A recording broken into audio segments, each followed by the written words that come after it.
I want to give all of you my way too early 2028 presidential election prediction. And yes, I know it's way too early. It is way too early to do this. Anything could happen in the next 4 years that could change what I'm about to say. But as things stand, I want to make a couple predictions that I think are pretty solid. If you look at the polling right now and the approval ratings as well for J.D. Vance, as well as some of the more, I guess you could say, popular Democrats, the up-and-coming Democrats, if you can say that about any of them, hardly any of them are.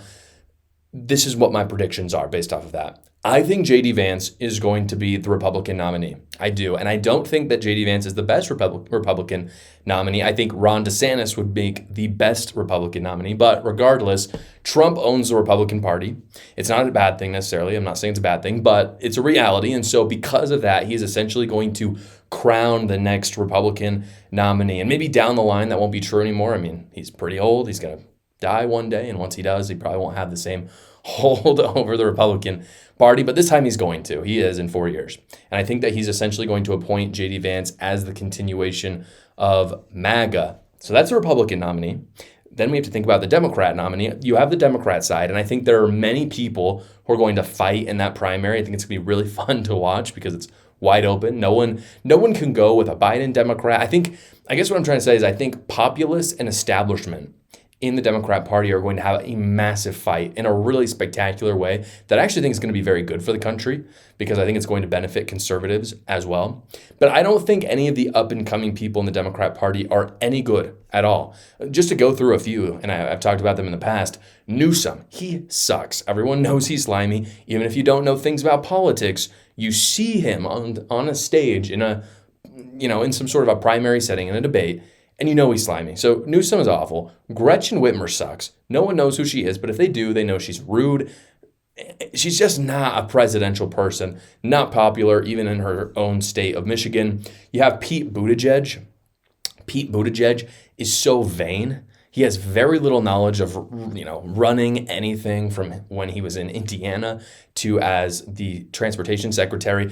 I just don't think he's going to win. I do think he will get a decent amount of primary votes. And the reason why is because he's gay and he's also good at talking. Like, he's a very formidable debate. So I'm not saying Buttigieg isn't going to get close. I don't think he's going to be the nominee. I think he'll be in many ways one of the elite's choices. However, who I really think is going to be the elite's choice is, unfortunately, in my opinion, the best option for Democrats if they want to win, and that is Josh Shapiro. I think Josh Shapiro is really strong for Democrats.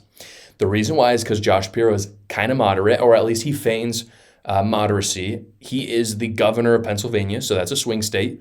If he had been Kamala Harris's VP, I don't think they would have won, but I do think that they could have won Pennsylvania.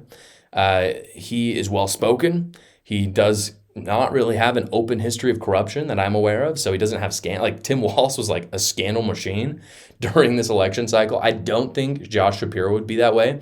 I think the only downside for Josh Shapiro and for Democrats is that he's Jewish, and there is a big piece of the Democrat Party that doesn't like the Jews that much. Even with that, I think he's going to win. I think he's going to win the Democrat primary. I think he'll be a fairly formidable foe.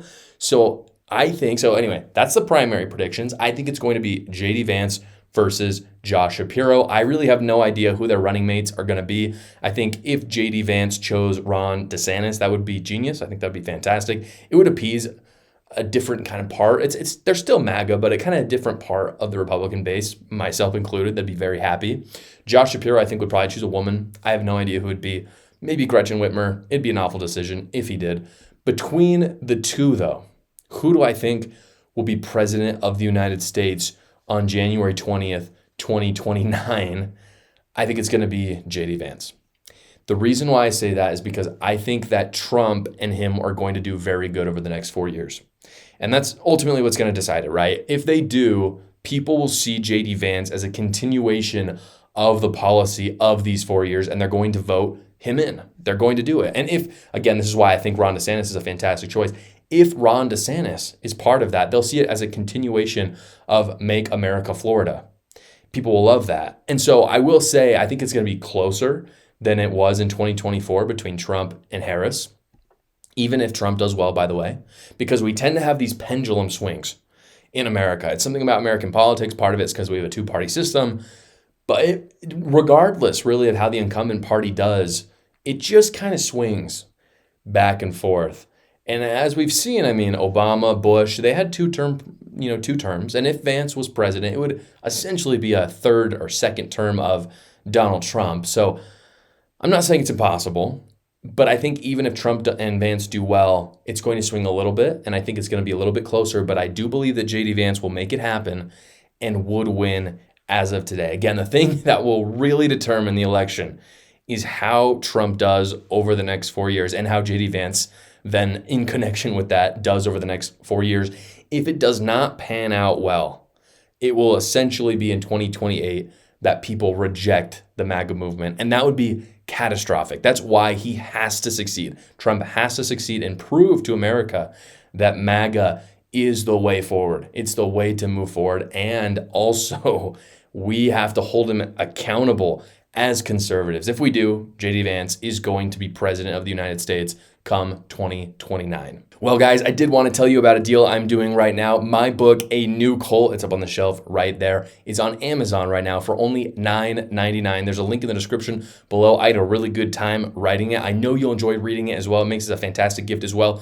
Or if you have a Kindle subscription, it's actually free to you. So go to the link in the description below to grab that book. Thank you so much for watching, guys. If you haven't already, go down below, like the video, subscribe to my channel, and watch another video.